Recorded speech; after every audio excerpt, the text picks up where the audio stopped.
ಎಲ್ಲರಿಗೂ ವರಲಕ್ಷ್ಮಿ ಹಬ್ಬದ ಆರ್ಥಿಕ ಶುಭಾಶಯಗಳು. ಎಲ್ಲ ನನ್ನ ಪ್ರೀತಿಯ ಕರ್ನಾಟಕದ ಸ್ನೇಹಿತರೆ, ನಿಮಗೆಲ್ಲರಿಗೂ ವರಲಕ್ಷ್ಮಿ ಹಬ್ಬದ ಆರ್ಥಿಕ ಶುಭಾಶಯಗಳು. ಒಂದು ಅದ್ಭುತವಾದ ವಿಚಾರ ಏನಪ್ಪ ಅಂದರೆ, ನಮ್ಮ ವಿವೇಕಾನಂದ ಸರ್ ಅವರು ಭಾಳ ಅದ್ಭುತವಾದ ಬರವಣಿಗೆ ನಮ್ಮ ವರಲಕ್ಷ್ಮಿ ಹಬ್ಬದ ಪ್ರಯುಕ್ತ ಬರೆದಿದ್ದಾರೆ. ಭಾಳ ಅದ್ಭುತವಾಗಿ ಬರೆದಿದ್ದಾರೆ.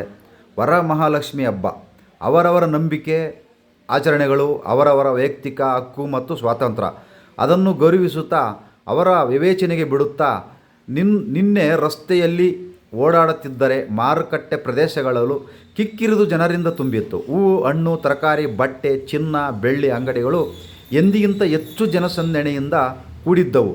ಅವುಗಳ ಬೆಲೆಯೂ ಸಹ ಹೆಚ್ಚಾಗಿತ್ತು. ಅದಕ್ಕೆ ಕಾರಣ ವರಲಕ್ಷ್ಮಿ ಹಬ್ಬ. 15-20 ವರ್ಷಗಳ ಹಿಂದೆ ಅಷ್ಟೇನು ಪ್ರಾಮುಖ್ಯತೆ ಪಡೆಯದ ಈ ಹಬ್ಬ ಟೆಲಿವಿಷನ್ ಸುದ್ದಿ ಮಾಧ್ಯಮಗಳ ಜನಪ್ರಿಯತೆಯೊಂದಿಗೆ ಹೆಚ್ಚು ವ್ಯಾಪಕತೆಯನ್ನು ಪಡೆಯಿತು. ಏನೇ ಆಗಲಿ, ಭಾರತದಂಥ ಪ್ರಜಾಪ್ರಭುತ್ವ ದೇಶದಲ್ಲಿ ಅವರವರ ಸ್ವಾತಂತ್ರ್ಯ ಮತ್ತು ಆಸಕ್ತಿಯನ್ನು ಅವರವರಿಗೆ ಬಿಡುತ್ತಾ ನನ್ನ ವೈಯಕ್ತಿಕ ಅಭಿಪ್ರಾಯವನ್ನು ಸಹ ಅದೇ ಸ್ವಾತಂತ್ರ್ಯ ಮತ್ತು ಹಕ್ಕಿನ ಅಡಿಯಲ್ಲಿ ಮಂಡಿಸುತ್ತಿದ್ದೇನೆ. ಸಾಮಾನ್ಯ ಜನರ ಅಭಿಪ್ರಾಯದಲ್ಲಿ ವರಲಕ್ಷ್ಮಿ ಹಬ್ಬ ಎಂದರೆ ಅದು ಹಣ, ಅಧಿಕಾರ, ಅಂತಸ್ತು, ಸಂಪತ್ತಿನ ಅಭಿವೃದ್ಧಿಗೆ ಪೂರಕವಾದ ಲಕ್ಷ್ಮಿ ಹಬ್ಬ. ಲಕ್ಷ್ಮಿ ಈ ಎಲ್ಲದರ ಒಡತಿ ಅಥವಾ ಎಲ್ಲರಿಗೂ ಇದನ್ನು ಹಂಚುವ ದೇವತೆ ಎಂಬ ಪೌರಾಣಿಕ ಅಭಿಪ್ರಾಯ ಮತ್ತು ನಂಬಿಕೆ ಇದೆ. ಭಾರತದಲ್ಲಿ ಮುಖ್ಯವಾಗಿ ಮಾಧ್ಯಮ ವರ್ಗ ಹೆಚ್ಚು ಈ ಹಬ್ಬವನ್ನು ಮಾಧ್ಯಮಗಳ ಜ್ಯೋತಿಷ್ಯಗಳ ಮುಖಾಂತರ ಪ್ರಚೋದನೆ ಹೊಂದಿ ಈ ಒಂದು ಪ್ರದರ್ಶನ ಹಬ್ಬವಾಗಿ ತಮ್ಮ ಶ್ರೀಮಂತಿಕೆ ಪ್ರದರ್ಶನಕ್ಕೆ ಅಥವಾ ಕಷ್ಟ ಪರಿಹಾರದ ಆಸೆ ಎಂದು ಈ ಹಬ್ಬವನ್ನು ಆಚರಿಸುತ್ತಾರೆ. ಇದರಲ್ಲಿ ಭಕ್ತಿಗಿಂತ ಹೆಚ್ಚಾಗಿ ಬಹುತೇಕ ಪ್ರದರ್ಶನ ಮತ್ತು ಸ್ವಾರ್ಥ ಹಾಗೂ ದುರಾಸೆ ಹೆಚ್ಚು ಕಂಡುಬರುತ್ತದೆ. ಆದರೆ ಲಕ್ಷ್ಮಿ ಎಂಬ ಪೌರಾಣಿಕ ದೇವತೆಯನ್ನು ಹೀಗೂ ಅರ್ಥೈಸಬಹುದು. ಲಕ್ಷ್ಮಿ ಎಂಬುದು ಶ್ರಮದ ಸಂಕೇತ, ಲಕ್ಷ್ಮಿ ಎಂಬುದು ಪ್ರಾಮಾಣಿಕತೆಯ ಸಂಕೇತ, ಲಕ್ಷ್ಮಿ ಎಂಬುದು ದಕ್ಷತೆಯ ಸಂಕೇತ, ಲಕ್ಷ್ಮಿ ಎಂಬುದು ಬುದ್ಧಿವಂತಿಕೆಯ ಸಂಕೇತ, ಲಕ್ಷ್ಮಿ ಎಂಬುದು ವ್ಯವಹಾರಕತೆಯ ಸಂಕೇತ, ಲಕ್ಷ್ಮಿ ಎಂಬುದು ಸಂಪತ್ತು ಅಂತಸ್ತಿನ ಸಂಕೇತ. ಅಂದರೆ ಮನುಷ್ಯ ಗುಣಗಳ ಈ ಸಾಮರ್ಥ್ಯ ಅಥವಾ ನಡವಳಿಕೆ ಅವರಿಗೆ ಲಕ್ಷ್ಮಿ ಒಳ್ಳೆಯದು ಮಾಡಲು ಇರುವ ಬಹುದೊಡ್ಡ ಸಾಧನ. ಇದೇ ಪ್ರಮುಖವಾದಲ್ಲಿ ವರಲಕ್ಷ್ಮಿ ಹಬ್ಬಕ್ಕೆ ಒಂದು ವೈಚಾರಿಕ ಅರ್ಥ ಸಿಗುತ್ತದೆ. ಏಕೆಂದರೆ ಕೇವಲ ಭಕ್ತಿ ಪೂರ್ವಕವಾಗಿ ಹೂವು, ಹಣ್ಣು, ಕಾಯಿ, ಅರಿಶಿಣ, ಕುಂಕುಮ, ಸೀರೆ, ಪಂಚೆ, ಬೆಳ್ಳಿ, ಚಿನ್ನ, ವಜ್ರ, ವೈಢೂರ್ಯ, ಹಣ ಇವುಗಳನ್ನು ಪ್ರದರ್ಶನಕ್ಕಿಟ್ಟು ಪೂಜೆ ಮಾಡುವುದು ಕೇವಲ ಆಚರಣೆ ಮಾತ್ರ. ಆದ್ದರಿಂದ ಒಂದಷ್ಟು ಮಾನಸಿಕ ತೃಪ್ತಿ, ಸಮಾಧಾನ ಸಿಗಬಹುದೇ ಹೊರತು ಸಂಪತ್ತಿನ ವೃದ್ಧಿಗೆ ಯಾವುದೇ ಕೊಡುಗೆ ಇರುವುದಿಲ್ಲ. ಅದೆಲ್ಲವೂ ಒಂದು ರೀತಿ ಕೃತಕ ತೋರ್ಪಡಿಕೆ, ಆಡಂಬರವಷ್ಟೇ. ನಿಜಕ್ಕೂ ಮೇಲೆ ಹೇಳಿದ ಶ್ರಮ, ಶ್ರದ್ಧೆ, ಬುದ್ಧಿವಂತಿಕೆ, ಪ್ರಾಮಾಣಿಕತೆಯೇ ವರಲಕ್ಷ್ಮಿ ಹಬ್ಬದ ನಿಜವಾದ ನಡವಳಿಕೆಯ ಮಾರ್ಪಟ್ಟರೆ ಅದಕ್ಕಿಂತ ಒಳ್ಳೆಯ ಪ್ರತಿಫಲ ಮತ್ಯಾವುದೂ ಇರುವುದಿಲ್ಲ. ಇದನ್ನು ಸಾಮಾನ್ಯ ಜನರಿಗೆ ಮನವರಿಕೆ ಮಾಡಿಕೊಡಬೇಕಾದ ಮಾಧ್ಯಮಗಳು ಭಕ್ತಿಯ ಹೆಸರಲ್ಲಿ ಮೌಢ್ಯ ಬಿತ್ತುವುದು ಉತ್ತಮ ಬೆಳವಣಿಗೆಯಲ್ಲ. ಆಡಂಬರದ ತೋರಿಕೆಯೇ ಭಕ್ತಿಯಾದರೆ ಅದು ನಿಜಕ್ಕೂ ದುರಂತ. ಅದಕ್ಕೆ ಬದಲಾಗಿ ಶ್ರಮ, ಪ್ರಾಮಾಣಿಕತೆ ಮುನ್ನೆಲೆಗೆ ಬಂದರೆ ನಿಜಕ್ಕೂ ಅದೊಂದು ಹಬ್ಬವಾಗಿ ಸಾರ್ಥಕತೆ ಪಡೆಯುತ್ತದೆ. ವರಮಹಾಲಕ್ಷ್ಮಿ, ಮೈದಸ, ಸರಸ್ವತಿ ಮತ್ತು ಮಾವುಗಳು. ಗ್ರೀಕ್ ಪುರಾಣ ಕಥೆಗಳ ಮೈದಾಸನೆಂಬ ರಾಜನ ಹೆಸರು ಪ್ರಖ್ಯಾತವಾಗಿದೆ. ಆತ ಮುಟ್ಟಿದ್ದೆಲ್ಲ ಚಿನ್ನವಾಗುತ್ತದೆ, ಮೈದಾಸ ಸ್ಪರ್ಶ, ಗೋಲ್ಡನ್ ಟಚ್ ಎಂದೇ ಸದಾ ಯಶಸ್ವಿಯಾಗುವವರೆಗೆ ಕರೆಯಲಾಗುತ್ತದೆ. ಅದರ ಬಗ್ಗೆ ಒಂದು ಕಥೆ ಇದೆ. ಒಬ್ಬಾತನಿಗೆ ದೇವರು ಪ್ರತ್ಯಕ್ಷವಾಗಿ ಏನು ಹೊರಬೇಕು ಎಂದು ಕೇಳಿದಾಗ ದುರಾಸೆಗೆ ಬಿದ್ದ ಆತ ನಾನು ಮುಟ್ಟಿದ್ದೆಲ್ಲ ಚಿನ್ನವಾಗಲೇಬೇಕು ಎಂದು ಕೇಳುತ್ತಾನೆ. ದೇವರು ತಥಾಸ್ತು ಎಂದು ಮರೆಯಲಾಗದೆ ಮತ್ತು ಮುಂದೆ ಆತ ಮುಟ್ಟಿದ್ದ ಹೆಂಡತಿ, ಮಕ್ಕಳು, ಕೊನೆಗೆ ತಿನ್ನುವ ಅನ್ನವೂ ಚಿನ್ನವಾಗಿ ಆತ ಹಸಿವಿನಿಂದ ನರಳುವಂತಾಗುತ್ತದೆ. ಸದ್ಯದ ನಮ್ಮ ಸ್ಥಿತಿ ಇದನ್ನು ನೆನಪಿಸುತ್ತದೆ. 30-40 ವರ್ಷಗಳ ಹಿಂದೆ ಬಹುತೇಕ ನಾವುಗಳು ಅನ್ನಕ್ಕಾಗಿ ಪರಿತಪಿಸುತ್ತಿದ್ದೆವು. ಅದೃಷ್ಟವಶಾತ್ ಇಂದು ಊಟ, ವಸತಿ, ಬಟ್ಟೆ ತಕ್ಕ ಮಟ್ಟಿಗೆ ಎಲ್ಲರಿಗೂ ಇದೆ. ಆದರೆ ದುರದೃಷ್ಟವಶಾತ್ ನಮ್ಮಲ್ಲಿ ಬಹುತೇಕರಿಗೆ ಚಿನ್ನವಿದೆ, ಅನ್ನವಿಲ್ಲ.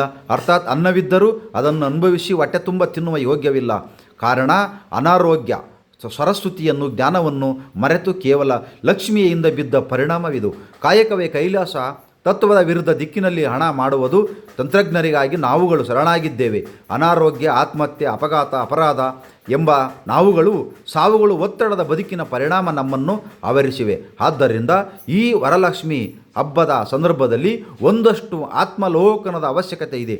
ಸಾಕು ಎಂಬುವನು ಶ್ರೀಮಂತ, ಬೇಕು ಎಂಬುವನು ಬಡವ ಎಂಬ ನುಡಿ ಮಾತಿನ ನಿಜವಾದ ಒಳ ಅರ್ಥವನ್ನು ಅರಿತುಕೊಂಡು ಅದನ್ನು ಅಳವಡಿಸಿಕೊಳ್ಳಬೇಕಿದೆ. ಸಂಪ್ರದಾಯ ಮತ್ತು ಆಚರಣೆಗಳು ಒಂದಿಷ್ಟು ಮೌಢ್ಯ ತುಂಬಿದ್ದು. ಹಬ್ಬಗಳು ನಮ್ಮ ಸಮಾಜದ ಬಹುಮುಖ್ಯ ಸಂಭ್ರಮಗಳು. ಸ್ವಲ್ಪ ಹಿಂದಿನವರೆಗೂ ಹಬ್ಬಗಳು ರುಚಿಯಾದ ಊಟ ಮತ್ತು ಹೊಸ ಬಟ್ಟೆಗಳೇ ಆಕರ್ಷಕ ಸಮುದಾಯವಾಗಿತ್ತು. ಆದರೆ ಆಧುನಿಕತೆಯ ಭರದಲ್ಲಿ ಅದು ಇಂಥ ಶೀತಲವಾಗಿ ತನ್ನ ಪ್ರಾಮುಖ್ಯತೆ ಕಳೆದುಕೊಳ್ಳುವ ಹಂತದಲ್ಲಿದೆ. ಕೇವಲ ಕಾಟಾಚಾರದ ತೋರಿಕೆಯ ಪ್ರದರ್ಶನವಾಗದೆ ಎಲ್ಲದರಲ್ಲಿಯೂ ಬದಲಾವಣೆ ಆಗುತ್ತಿರುವ ಈ ಕಾಲಘಟ್ಟದಲ್ಲಿ ಹಬ್ಬಗಳಲ್ಲಿಯೂ ಒಂದಷ್ಟು ಆಧುನಿಕತೆ ಆಚರಣೆಗಳನ್ನು ಅಳವಡಿಸಿಕೊಂಡರೆ ನಿಜಕ್ಕೂ ಮತ್ತೆ ಅದು ತನ್ನ ನಿಜ ಅರ್ಥ ಸಂತೋಷ ಸಂಭ್ರಮಗಳು ಊಟಗಳಾಗಿ ಮಾರ್ಪಡಬಹುದು. ಬಹುತೇಕರಲ್ಲಿ ಈಗ ಊಟ ಬಟ್ಟೆಗಳು ಸಂಭ್ರಮ ಅಷ್ಟಾಗಿ ಉಳಿದಿಲ್ಲ. ಎಲ್ಲ ರೀತಿಯ ಊಟ ಬಟ್ಟೆಗಳು ಎಲ್ಲ ಸಂದರ್ಭದಲ್ಲಿಯೂ ಲಭ್ಯವಿದೆ. ಅದಕ್ಕಾಗಿ ಹಬ್ಬಳಿಗಾಗಿ ಕಾಯುವ ಸ್ಥಿತಿ ಇಲ್ಲ. ಆದರೆ ನಿಜವಾಗಿ ಕಾಣೆಯಾಗಿರುವುದು ಸ್ನೇಹ, ಪ್ರೀತಿ, ವಿಶ್ವಾಸ, ಆತ್ಮೀಯ ವಾತಾವರಣ ಮತ್ತು ಮಾನವೀಯ ಮೌಲ್ಯಗಳು.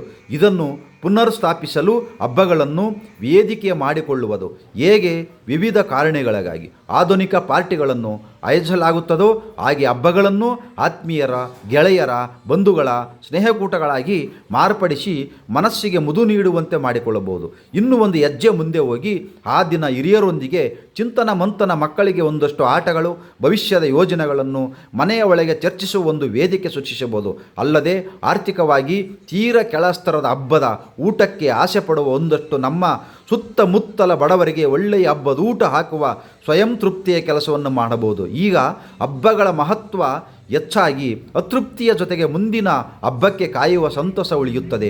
ಇಲ್ಲದಿದ್ದರೆ ಹಬ್ಬಗಳು ಒಣ ಆಚರಣೆಗಳಿಂದ ತಮ್ಮ ಪ್ರಾಮುಖ್ಯತೆ ಕಳೆದುಕೊಳ್ಳಬಹುದು.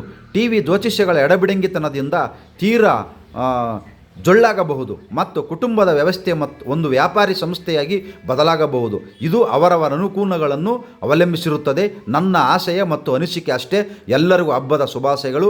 ಪ್ರಬುದ್ಧ ಮನಸ್ಸು, ಪ್ರಬುದ್ಧ ಸಮಾಜ, ಜನರ ಜೀವನ ಮಟ್ಟ ಸುಧಾರಣೆಯ ಗುರಿಯೊಂದಿಗೆ ಮನೆಗಳಲ್ಲಿ ಮತಗಳಲ್ಲಿ ಪರಿವರ್ತನೆಗಾಗಿ ಮನಸ್ಸುಗಳು ಅಂತರಂಗದ ಚಳುವಳಿ. ವಿವೇಕಾನಂದ HK ಭಾಳ ಅದ್ಭುತವಾಗಿ ಬರೆದಿದ್ದಾರೆ. ನಮಸ್ಕಾರ, ಎಲ್ಲರಿಗೂ ಒಳ್ಳೆಯದಾಗಲಿ. ಜೈ ಹಿಂದ್, ಜೈ ಕರ್ನಾಟಕ ಮಾತೆ.